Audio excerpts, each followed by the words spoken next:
I'm very happy to be here today. I have been a survivorship doctor for about 25 years.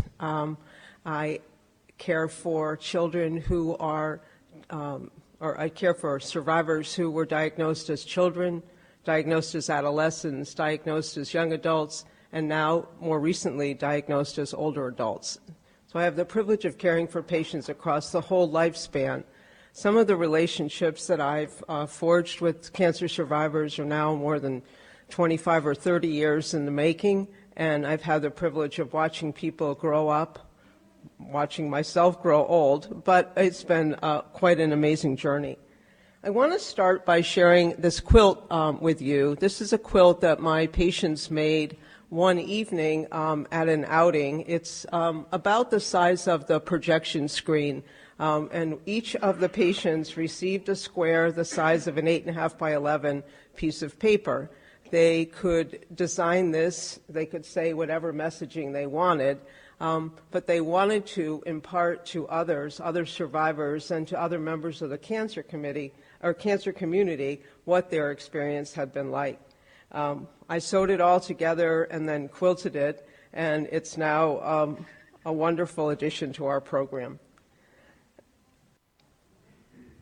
Today I'd like to cover a number of issues and hope that at the end we'll have time to address some of your specific concerns. The first is I want to talk a little bit about language and labels. I want to talk about survivors versus survivorship care. I want to talk about why survivorship care is important, what exposures you or your loved ones may have received, and what you can do about that.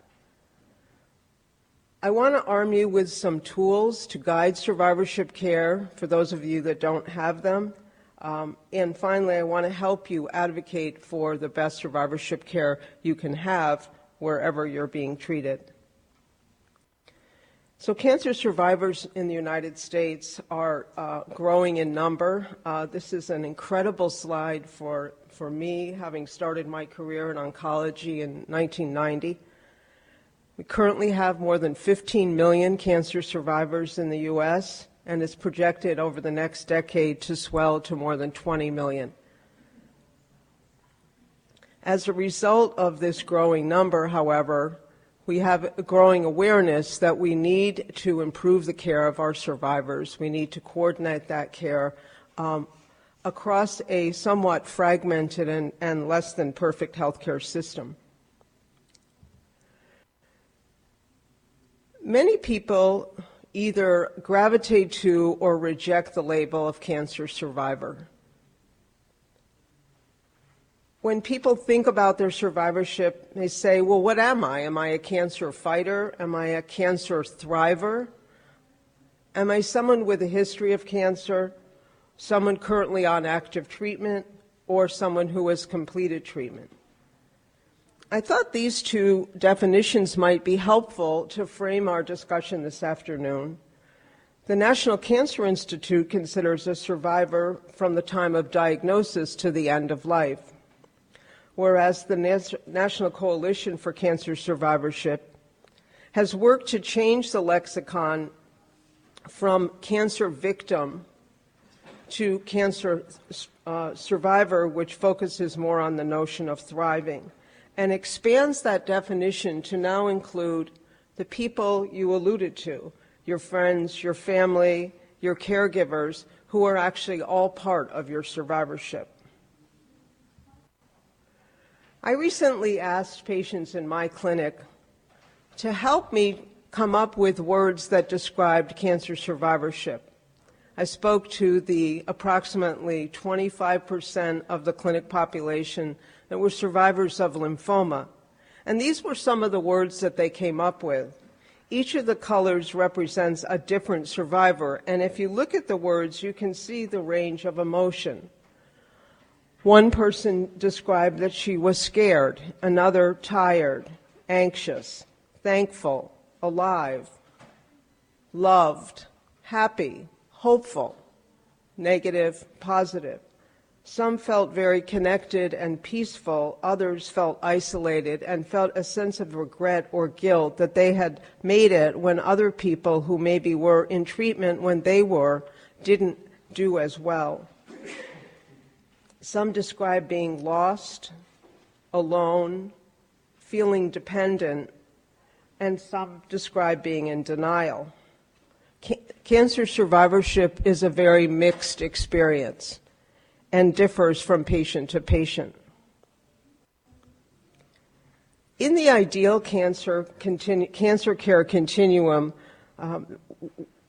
there are really three phases of care. There's the initial phase following diagnosis, which we call on treatment. That's the time during which patients are receiving chemotherapy and or radiotherapy. Following the completion of initial treatment, for most patients, there's the phase that we call surveillance.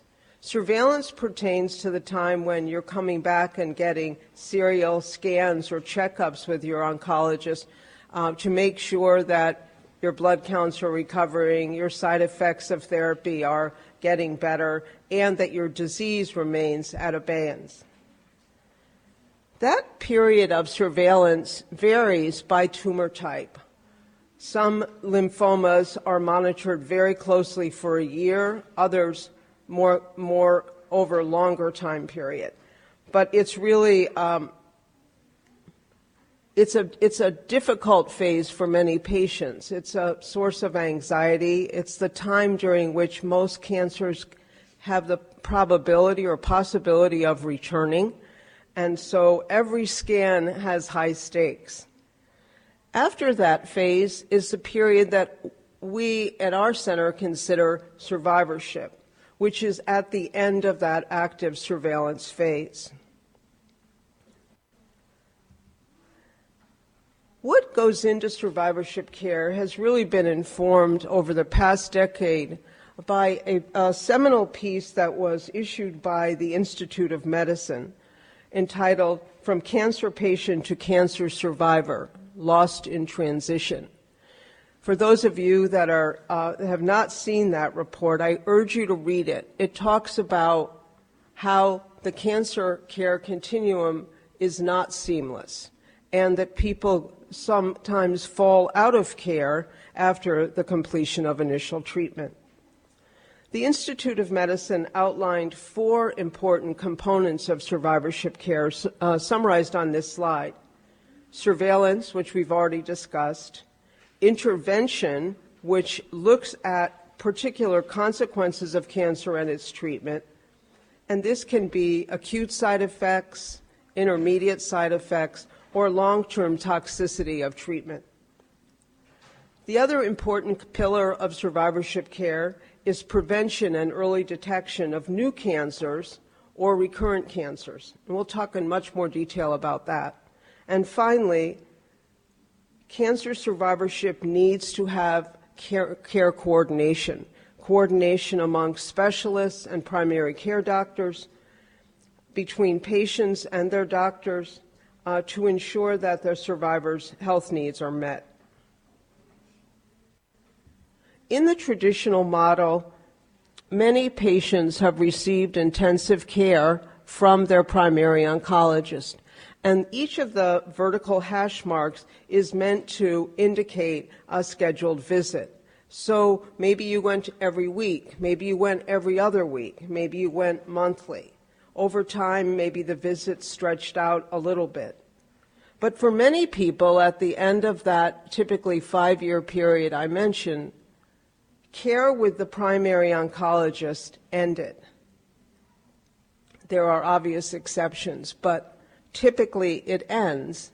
And then whether or not the patient receives long-term follow-up care is often dependent on that primary oncologist making a direct referral to a survivorship program, making a referral back to a primary care doctor who elicits the support of a survivorship program, or the patient, him or herself, acting as an advocate to find such a program. We think that it would be better for our patients if this handoff between primary oncology and survivorship care were a bit more seamless, a bit smoother for patients so they know, now I'm focusing on this and then I'm focusing on that. What we do in our program is give annual updates about survivorship issues to patients even during that treatment and early surveillance period, and then in conjunction with the patient and the primary oncologist, figure out the point at which the survivorship program or physicians should take over the primary lead in caring for the patient. This varies a lot from center to center. And if you have issues about this or questions about this, we can talk about that. The other thing that's important to mention is that there are a variety of different people involved in each of the different phases of care. And they change over time. And it's important to recognize that you may see similar faces or different faces depending on where you are in the care. For many cancer patients during active treatment and during this intense period of surveillance, there's much less contact with the primary care provider. This is especially true in pediatrics, where families simply stop taking their children to the pediatrician. However, as they move further and further away from active treatment, the primary care doctor needs to be and is reintroduced as a key player in care.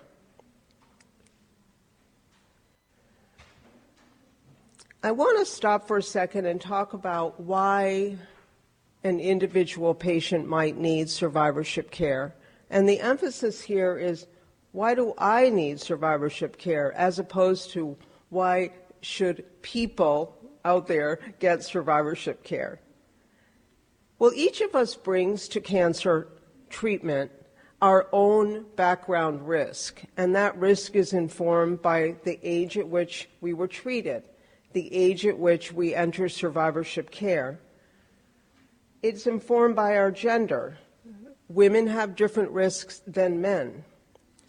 It's informed by our family history. If we have a family history of heart disease or a family history of breast cancer, that factors into the risks of different late effects. And finally, our underlying biology, our underlying genetics may inform how we respond to different chemotherapy drugs and therefore be at risk for different kinds of toxicity. There are a couple of wonderful new studies that have come out over the past year or so that have pointed to different genetic risk for heart disease, for example, and with different effects of chemotherapy based on one's genotype. Similar studies are underway to understand some of the other side effects. So you bring all of this to the party, and each of these factors has to be incorporated into your own individualized survivorship care. But now we'll focus for a second, same question, emphasis now on why do I need survivorship care as opposed to just good primary care or just medical care in general. What's different about survivorship care? Well, I think the easiest way to explain this is that survivorship care takes information about the underlying disease, the treatments that were given, and integrates that with the background risk that the individual patient has. Puts that together and says, based on those risks, these are the potential side effects of therapy that we need to monitor.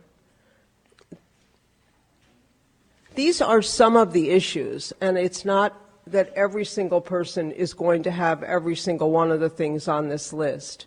But this is the range of the kind of issues that we think about as we embark in survivorship care. In my clinic, approximately 45% of our patients have a clinical affective disorder. That isn't to say that 45% of the cancer survivors have affective disorders. That is to say 45% of the patients who found our program, and maybe they found our program because they had problems with anxiety and depression, but there is a very high rate, particularly among young adults in cancer survivorship. We heard in the last session about risks of lost fertility, side effects related to early menopause, neuropathy, early a side effect of on treatment, but also a persistent side effect for up to 40% of patients. Cognitive impairment can occur even with lymphoma treatment. Hypothyroidism, or thyroid disease in general, reduced lung disease, lung function rather, heart disease, and second cancers.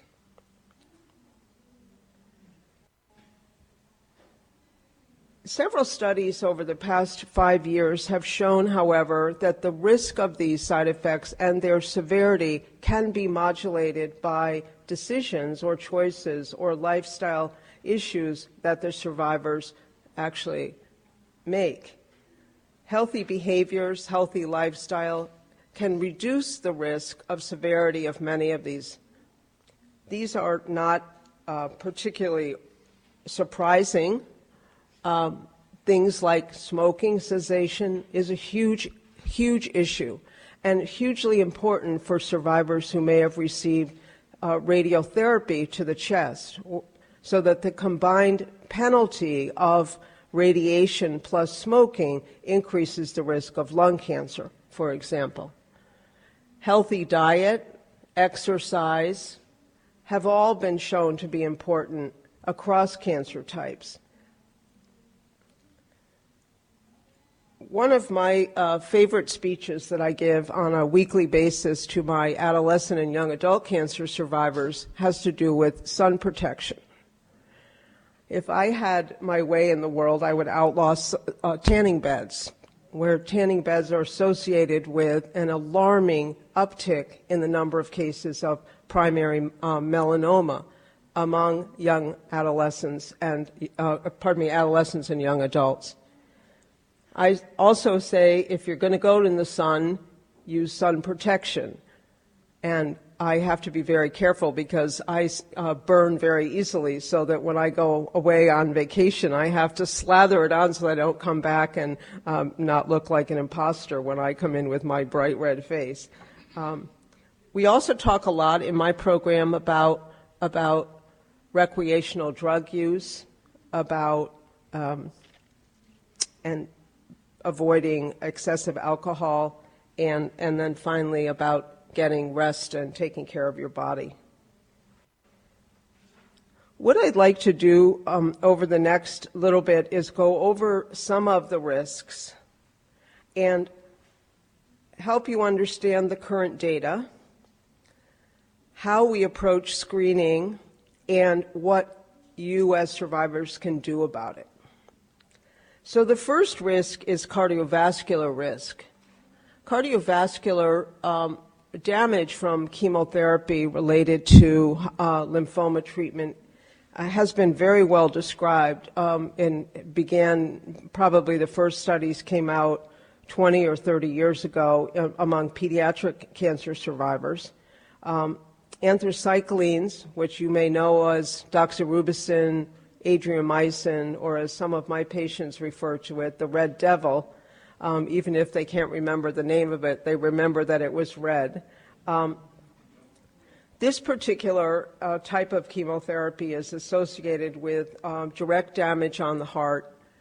A very small percentage of patients experience acute cardiac toxicity while they're getting chemotherapy.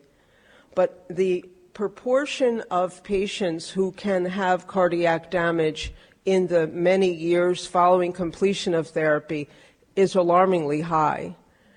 Among survivors, the majority of patients have asymptomatic heart disease, meaning they don't have the classic symptoms of chest pain, swelling, palpitations, but they may have abnormal screening tests.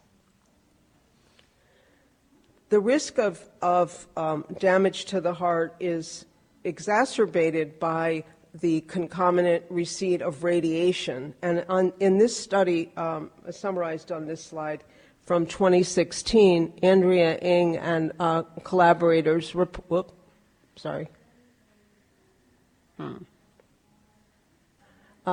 at the effects of combined therapy, which is the yellow line at the left of the slide, versus radiotherapy without anthracyclines, which is this line, and then compared that to the receipt of neither anthracycline or radiotherapy. And you can see that there is a dramatic difference between the slope of this line and the slope of this line.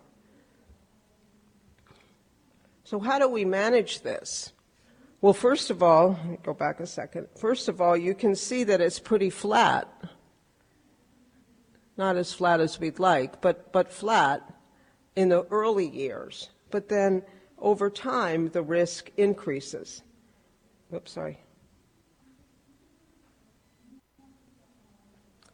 So there have been several professional organizations and consensus groups that have come together to look at recommendations about how frequently to perform echocardiograms, which is the ultrasound of the heart, and also the EKG, which is the one where you get all the leads placed and they look at the rhythm of your heart.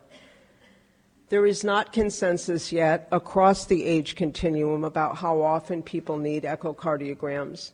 In pediatric oncology, for some of the cumulative doses, the recommendation is that the echo be performed every year. The other end of the spectrum is that some of the guidelines say maybe every 10 years.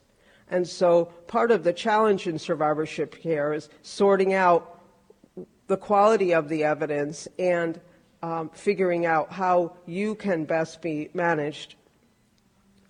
We talked a little bit about modifiable factors, these related to weight control, blood pressure control, lipid control, that's managing your cholesterol with healthy diet, and exercise.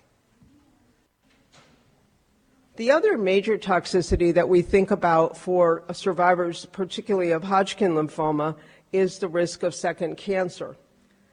This is a very important study that was published in 2015 that looks at the risk of second cancers. This is not death from second cancers, but incidence of second cancers by treatment era. This was performed in a cohort of about 4,000 patients in the Netherlands who were ages 15 to about 50 at the time of initial diagnosis. What you can see by the different colors on this slide, I hope it's projecting well for you, that comparing across these three treatment eras, the 60s to 70s, 70s to 80s, and late 80s to 2000, that there's really not a big difference in the overall incidence. This was quite surprising and in many ways quite disappointing because we've made so many changes in terms of radiation dose and field and cumulative dose of anthracyclines. We also, in this slide, compare it to the healthy population, and you can see that even for the most recent era, there is about a 4-fold increase in the risk of second cancers. This risk, again, has what we call a latency, which is a flattening early on and then a dramatic uptick. In this particular cohort, by 45 years after cancer care, 50% of the patients in this cohort had some evidence of a second cancer.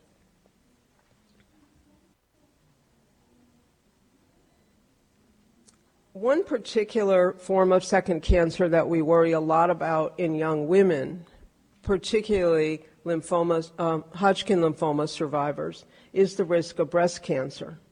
And here we have lots and lots of challenges about what the best approach is in terms of monitoring. The risk is afforded by radiation primarily to the chest, and also is greatly influenced by family history. The screening guidelines initially, when I started survivorship care, initially said annual mammograms beginning at age 25 or 8 years after the completion of therapy, whichever came later. And then we found, as we were doing serial mammograms, that mammograms were actually very, very hard to interpret in young women who generally have dense breasts, and it's very hard to see. So those women were then being called back with uninterpretable scans and either got ultrasound or ultimately the recommendation changed to include breast MRI. What we don't know, though, is what the long-term risk of MRI is in anybody. So if we're doing annual screening with MRI, with gadolinium, which is the contrast material, are we potentially conferring some unknown harm? In our center, the way that we've decided to deal with this uncertainty after having pored over the guidelines is that we refer our patients to breast health, particularly to our high-risk breast oncologist, who understands how to counsel young women based on genetic factors and has added cancer survivorship as one of the criteria for her care. What she tends to do is alternate mammogram and MRI, but in the off-cycle visit does a careful breast exam and counseling. In breast cancer, as many of you may know, modifiable factors have been pointed to weight control, and exercise.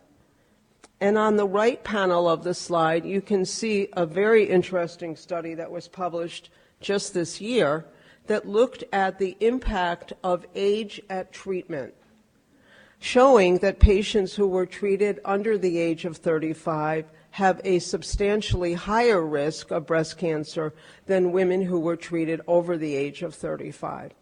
We've long known this in pediatric oncology, that age of exposure is very important, but I think that I was surprised by the cutoff at age 35, that it was that old. I expected it to be younger women, but the point of these slides is to show you the data are emerging every single month. Certainly every year. We're learning more and more and more about who needs what kind of follow-up and who is at greatest risk. So let's assume that you are managing your long-term health. I want a show of hands among the survivors. How many of you have a survivorship care plan? Well, let me go back a minute. How many of you are survivors? Okay, and none of you has a survivorship care plan. How many of you know what a survivorship care plan is? Well, I think that what you're both alluding to is, I think, a big gap in our care. I think part of it has to do with our previous models of care, where we kept our patients, we as primary oncologists kept our patients. In our last session, someone asked, is it realistic that you stay with your primary oncologist for 30 years? And the reality is, I actually care for many, many of the same patients I took care of in 1986 to 1990. Well, that's not the way it's going to be, and that's certainly not the way it's going to be to manage 20 million survivors across the United States. So what I've brought is, and I'll pass these out in a second, but I want to educate you about what a survivorship care plan is. And I also want to help you, if you need help getting it done. Yeah, that'd be great, thank you. Kara Kelly, a dear colleague, is going to pass out. We have two different care plans.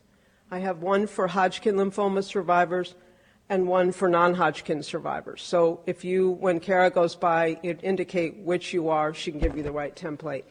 I do want to do a shout out to Andy Evans in the back of the room, and I worked very, very hard to create these. We modeled them after the ASCO templates, and I am happy to give them away. Please use them. So the first,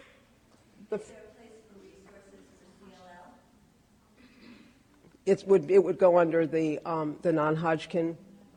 We don't have a separate template for CLL, but it's a great question. I think that the form that you'll see can be adapted for that. So the first part is a treatment summary. The treatment summary is, this is the treatment this is the disease you have, this is the treatment you got, these were the toxicities you experienced during therapy, and then what are your long-term concerns? You'll see it's a page and a half or a page and a third, and we did that on purpose because we wanted it to get done. We wanted to empower you as survivors to get the information you need and take that to every other provider you see. The second thing that we've worked on, and this is just this is the Hodgkin's template, but I have a non-Hodgkin's template I can share with you. This is the second part of the survivorship care plan, which is called the long-term follow-up care plan, or the follow-up care plan. And what it does is, I'm going to scooch ahead on this. What it does is it uses established guidelines from any group I can find, and you can see it's a full range of different professional organizations. And it creates a chart that is your chart. And it has, and I'm going to pass these out too. Hold on one second. So what this chart does is, it's sort of the way I think about patients, is from head to toe, and I think about what the organ systems are that could potentially be affected. So this is an example. There's an index patient I made up here who was diagnosed at age 23 with Hodgkin lymphoma. She was treated with ABVD, which is a common adult regimen, and she received radiation to the chest. Her principal late effect is that she has hypothyroidism and has asthma. Although I'm not completely convinced she has asthma, I think she may have a little bit of bleomycin toxicity. Anyway, what it has is, this is something that we do for each patient. This is not a standard template I use for all patients. I tailor this based on, again, disease, treatment, age, risk factors. And I provide for them information about what the test is, why they're getting that test, how often they ought to get the test based on the guidelines, when they last had it, and who will be responsible for making sure it gets done, gets reviewed, and that the patient understands the results and knows what the next steps are. So this responsibility column is, in my mind, the handoff column of who's going to be responsible. So these are just some examples. The chart that you have is just, again, this is meant to illustrate the principles, and I can work with you and or your providers if you need help getting one. So let me talk to you about a few patients. These are real patients. They are patients I've cared for years, to help illustrate how survivorship care varies from patient to patient. The first patient I'd like you to meet is a 30-year-old female who was diagnosed with Hodgkin lymphoma at age 16. She presented with bulky disease in her neck, and she also was found to have disease in the right axilla. She received multi-agent chemotherapy on a pediatric oncology trial and received radiation to the mediastinum. Very quickly, within the year or so after she completed chemotherapy, she had a disease recurrence for which she received salvage chemotherapy, and an autologous bone marrow transplant. She has been off all therapy for more than a decade and has been a very faithful participant in our adolescent and young adult program. So let's talk about, now 10 years after therapy, what her medical issues are. First, she has hypothyroidism as a result, I believe, of her chest radiation. She also just went through a very successful, albeit high-risk pregnancy, and is the mother now of 2 absolutely adorable babies. She receives active surveillance for dermatologic changes on her chest. She's very fair-skinned, and she received a sizable radiation field, so we're concerned about the risk of second skin cancers.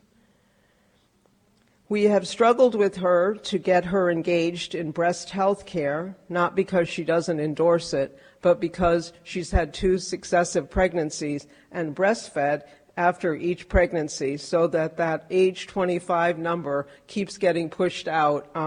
Although when we met on Monday, she assures me when she completes breastfeeding that she'll initiate breast health care. She receives cardio-oncology monitoring in the form of echocardiogram. She has a perfectly normal ejection fraction and is only getting surveillance pursuant the guidelines. She is also extremely anxious. She is very worried now as a young mother that her cancer history will result in a shortened lifespan, and she wants to do whatever she can to make sure that she's there to see her children grow up and grow old. We've gotten her into monthly psychotherapy, which has helped her enormously, and have worked very carefully with her psychiatrist to select a medication that would be safe during breastfeeding.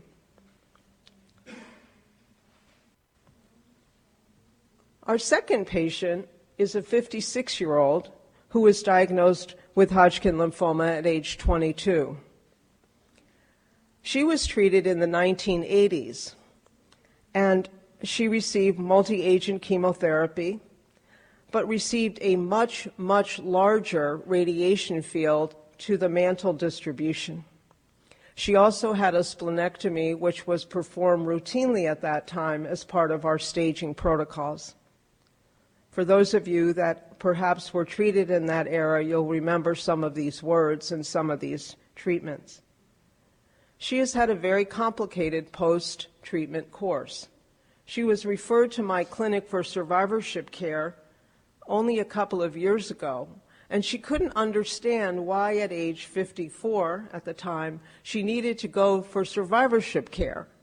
And she'd never put together all of the random health concerns or problems that she'd had over the course of her adult life within the context of survivorship or cancer treatment. She was diagnosed with invasive breast cancer at age 50, squamous cell carcinoma of the skin at age 54, and was also diagnosed with basal cell carcinoma at age 55. When I saw her in her routine follow-up this past spring, it was quite clear that she had another basal cell carcinoma that we had to deal with on her anterior chest. Her follow-up care looks a little bit different than the other woman I described. She gets active breast health surveillance and routine screening with our breast oncologist. She is under the active care of a dermatologist. She has, as a result of age, loss of ovarian function, and treatment, she has pretty profound osteoporosis for which she's being treated with a bone strengthening medication. She also has hypothyroidism.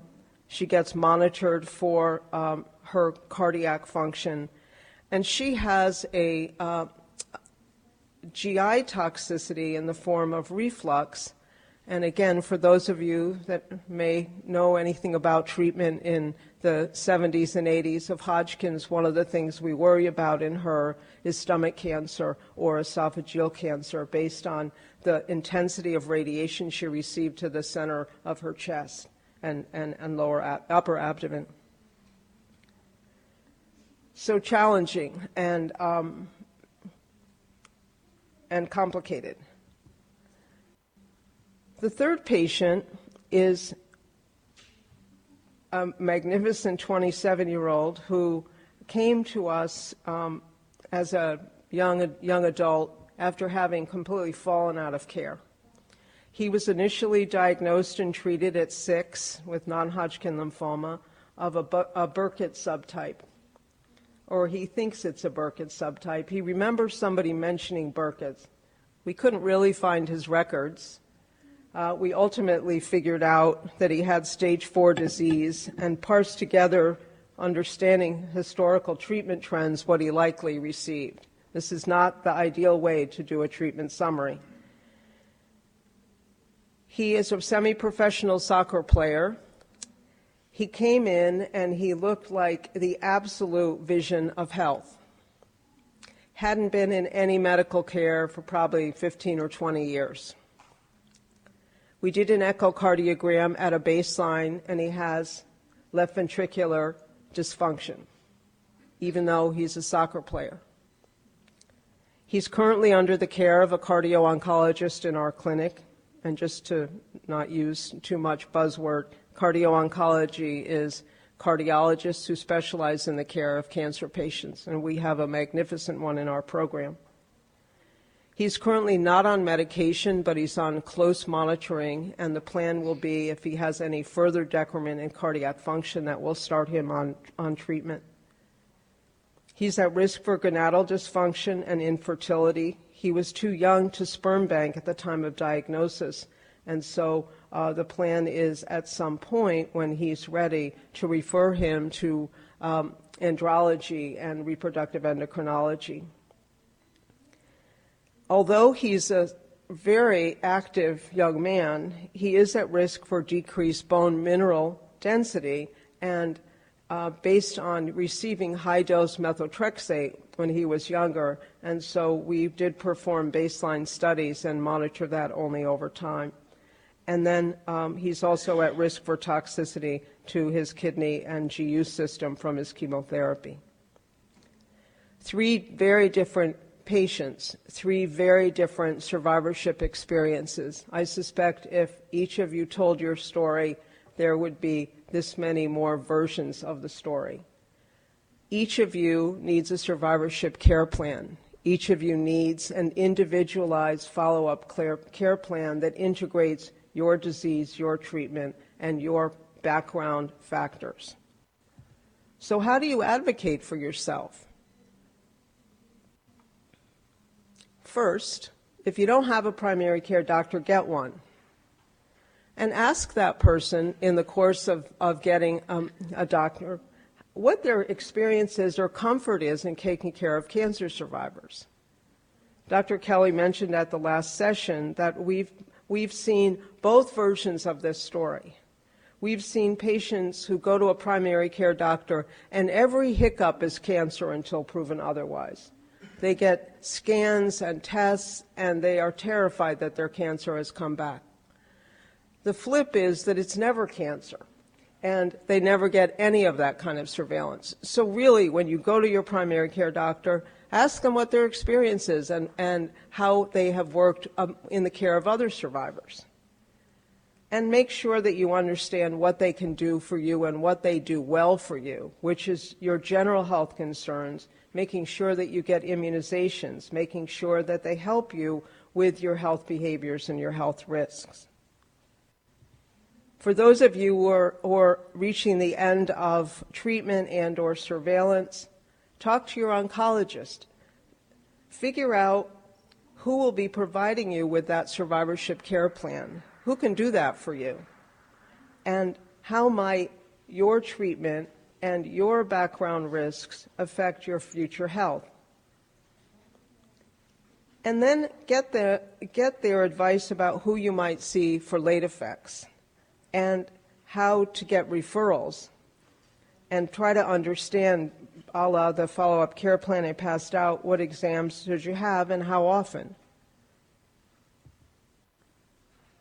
We have about maybe a third to half of our patients who are self-referred to our program, who have been out of care. And they find us in the most ingenious of ways. They find us through word of mouth, through other relatives, other patients. They find us from looking at our website, looking at our Facebook page. But you can find a lot out now, searching cancer survivorship programs in your area. My program coordinator is a Hodgkin survivor. She's she was diagnosed at age 25 and she's now 35, and she runs my program amazingly well.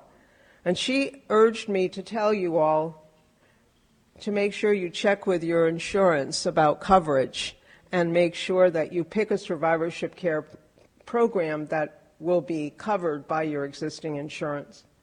She also said to bring your records and make sure you bring that treatment summary and follow-up care plan when you meet with your survivorship team. The other is to do what you're already doing, which is join the survivorship community and be educated. Go to conferences, participate in support groups, and go on retreats, because the more you know, the more you can take care of your health. There are many, many resources available now to survivors, just in follow-up to your comment a little earlier. This didn't exist in 2005. I'm happy to report 10, 12 years later, there are any number of resources summarized here for survivors in general and survivors of blood cancer and lymphoma in particular. And in the last couple of minutes, I have one more thing I want to tell you about, and that is I want you to think about preparing an elevator speech. And that is a way to talk about your cancer history depending on where you are and where you're entering the healthcare system. I practice this regularly with my patients, and I find it absolutely endearing to hear what they think that they need to tell. So I say, for example, imagine you're going to the emergency room with a sprained ankle. What do you need to tell the doctor?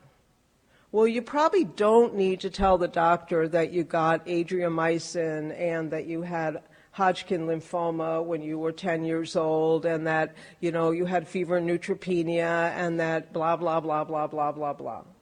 But what you might need to tell them is that you had a bone marrow transplant and that you have low bone density, and that's probably why you broke your ankle as opposed to just sprained your ankle, and that you take vitamin D and supplements, and you know that that's related to your bone mineral density. And then maybe later you share the details of your original diagnosis and treatment. But then imagine that you actually did break your ankle and you didn't just sprain it, and now you have to talk to doctors about getting you ready to go to the operating room to put a pin in that ankle. And you probably need anesthesia. And what might you say now? Well, now you need to say, wait, I received adriamycin, and I received radiation to the chest. And my last heart study was 6 months ago, and it showed blank, and that will be on your care plan. If you haven't had an echocardiogram within the past 6 months, at least in our hospital and the hospitals I've worked at in the Boston area, you won't get anesthesia without getting that heart study. The second is you need to tell them that you got bleomycin, because bleomycin changes the way that you can safely receive anesthesia. So those are the things that you as a survivor need to be armed with, because you probably aren't going to be with your primary oncologist. And you're probably not going to be working with a primary care doctor who's thinking at the top of his head, bleomycin, adriamycin, broken ankle. So I think that one of the really important things is survivor agency, is you taking charge of knowing your history and working with your care team to get the best possible care you can. So to recap, survivorship care is a specific phase in the cancer care continuum, and survivorship care plans will help you manage the effects from your treatment in the form of that one-page treatment summary and the one-page follow-up care plan. Thank you very much.